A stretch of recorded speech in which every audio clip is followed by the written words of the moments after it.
नमस्कार दोस्तों, आप सभी का हमारे YouTube चैनल पर हार्दिक स्वागत है। बिहार प्राइमरी टीचर का प्रैक्टिस सेट चल रहा है और आज हम देखेंगे प्रैक्टिस सेट नंबर 9 को। अब तक कुल 8 प्रैक्टिस सेट कंप्लीट हो चुके हैं, जिन्हें आप चैनल के प्लेलिस्ट पर जाकर देख सकते हैं।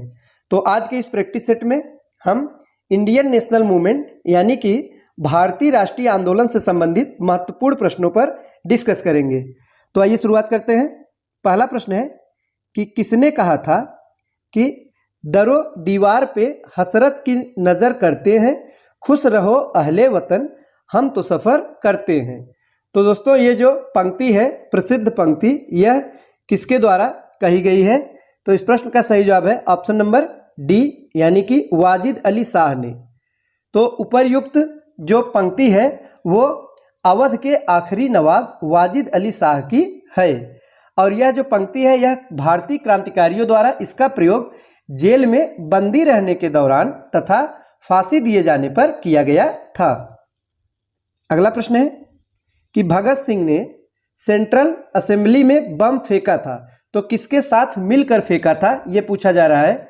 तो बताइए सही जवाब क्या होगा? तो बटुकेश्वर दत्त के साथ मिलकर फेंका था। सही जवाब होगा ऑप्शन नंबर सी।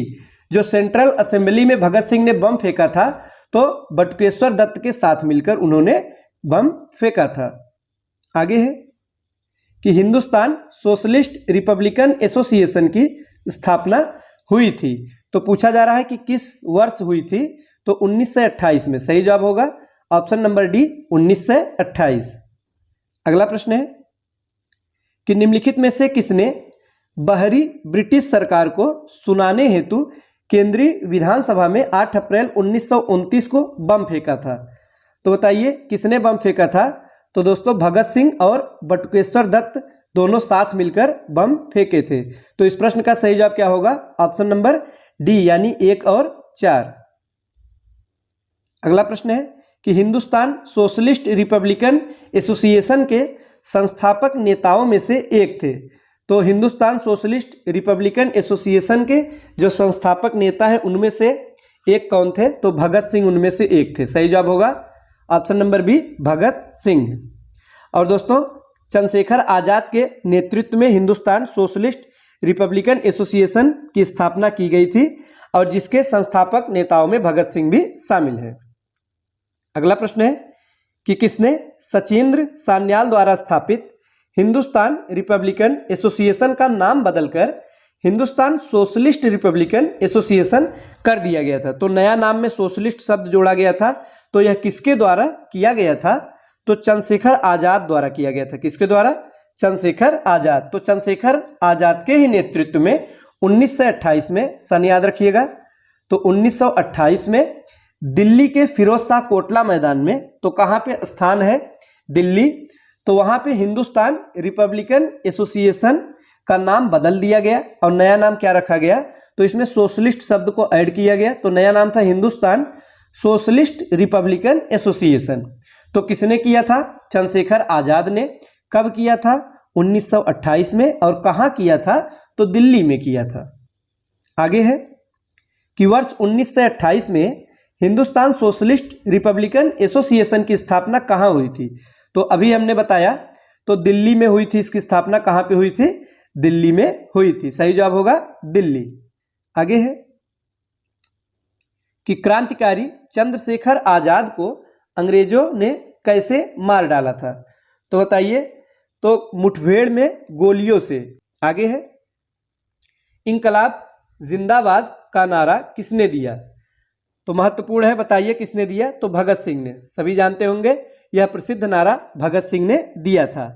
और ये लिखा किसके द्वारा गया था, ये भी परीक्षा में पूछा जाता है। तो इंकलाब जिंदाबाद ये जो नारा है यह मौलवी हसरत मोहानी द्वारा लिखा गया था। तो किसके द्वारा? मौलवी हसरत मोहानी द्वारा लिखा गया था। लेकिन इस नारे को लोकप्रिय किसने बनाया था? तो भगत सिंह ने बनाया था। आगे है कि सरकार के विरोध में असेंबली में बम फेंकने के समय भगत सिंह की उम्र क्या थी? तो परीक्षा में पूछा गया है। तो बताइए कि जिस समय भगत सिंह ने बम फेंका था असेंबली में, उस समय इनकी उम्र कितनी थी? तो दोस्तों 21 साल से थोड़ा ज़्यादा। सही जवाब होगा ऑप्शन नंबर बी। जो भगत सिंह की उम्र थी वो 21 वर्ष से थोड़ा ज़्यादा थी। और 23 मार्च 1931 को भगत सिंह को फांसी दे दी गई थी। आगे है कि भगत सिंह, राजगुरु तथा सुखदेव को कब फांसी दी गई। तो बताइए कि इन तीनों को फांसी कब दिया गया। तो 23 मार्च 1931 को दिया गया। कब दिया गया था? 23 मार्च 1931। और 23 मार्च को प्रतिवर्ष शहीद दिवस भी मनाया जाता है। तो इनको 23 मार्च 1931 को फांसी दी गई थी। आगे है भगत सिंह का स्मारक कहाँ स्थित है। तो बताइए कि भगत सिंह का स्मारक यह कहाँ पे स्थित है। तो फिरोजपुर में है। कहाँ है दोस्तों? फिरोजपुर में भगत सिंह का स्मारक स्थित है।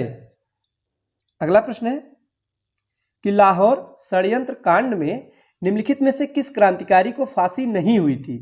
तो बताइए कि किसको फांसी नहीं हुई थी। तो बटुकेश्वर दत्त को। सही जवाब होगा option number A, Batukeshwar Dutt.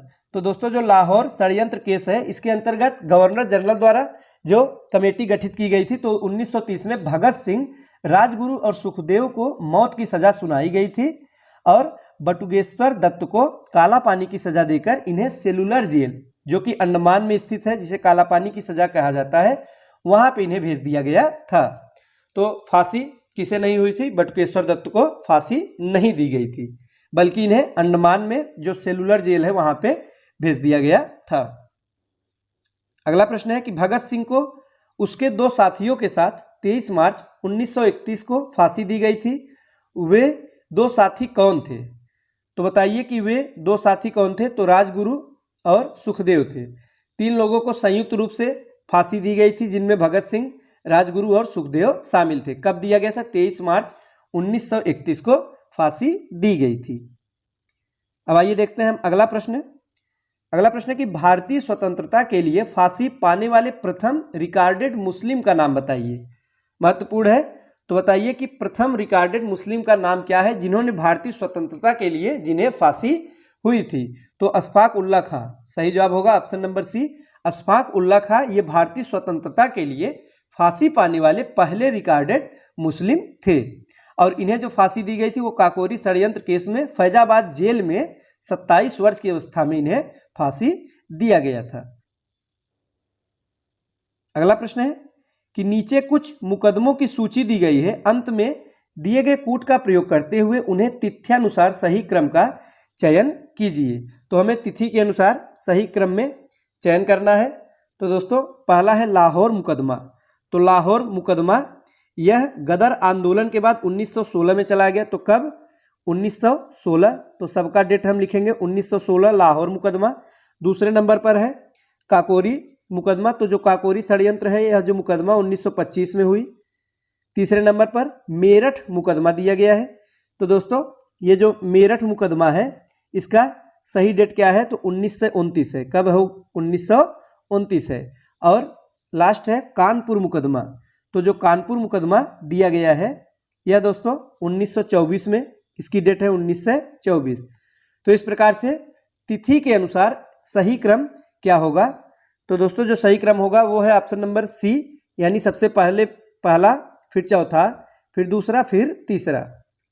आगे है निम्नलिखित युग्मों में से कौन सही सुमेलित नहीं है। तो हमें बताना है, 4 विकल्प दिया गया है, इनमें से कौन सा एक सही सुमेलित नहीं है। तो ऑप्शन नंबर डी काकोरी षड्यंत्र प्रकरण 1924 दिया गया है, यही गलत है। तो जो काकोरी षड्यंत्र प्रकरण है, यह 1925 को यह डकैती हुई थी। तो 1925 इसका सही डेट है, 1925 9 अगस्त। 1924 जो दिया गया यही गलत है। आगे है निम्नलिखित में से किसने प्रसिद्ध चटगांव शस्त्रागार धावा आयोजित किया था। तो बताइए कि जो प्रसिद्ध चटगांव शस्त्रागार धावा था, यह किसने आयोजित किया था। तो इस प्रश्न का सही जवाब है सूर्यसेन ने। किसने किया था? सूर्यसेन ने किया था। सही जवाब होगा ऑप्शन नंबर बी, सूर्यसेन। जो चटगांव शस्त्रागार धावा है दोस्तों, उसे मास्टर दा के नाम से प्रसिद्ध सूर्यसेन ने आयोजित किया था। और सूर्यसेन ने बंगाल में इंडियन रिपब्लिकन आर्मी की भी स्थापना की थी, यह भी याद रखिएगा, कभी कभी परीक्षा में पूछ लिया जाता है। आगे है कि स्वतंत्रता संग्राम के सबसे कम आयु के शहीद कौन थे। तो बताइए कि सबसे कम आयु के शहीद कौन थे। तो खुदीराम बोस थे। सही जवाब है option number C, Khudiram Bose. तो जो खुदीराम बोस थे, फांसी के समय इनकी आयु 18 वर्ष 8 माह और 8 दिन थी। तो दोस्तों कितना था? 18 वर्ष और 8 माह और 8 दिन इनकी उम्र थी जिस समय इन्हें फांसी दी गई थी। तो दोस्तों ये थे आज के महत्वपूर्ण प्रश्न। वीडियो अच्छा लगा हो तो लाइक करें, चैनल को सब्सक्राइब करें। मिलते हैं अगले वीडियो में कुछ नए प्रश्नों के साथ। तब तक के लिए नमस्कार।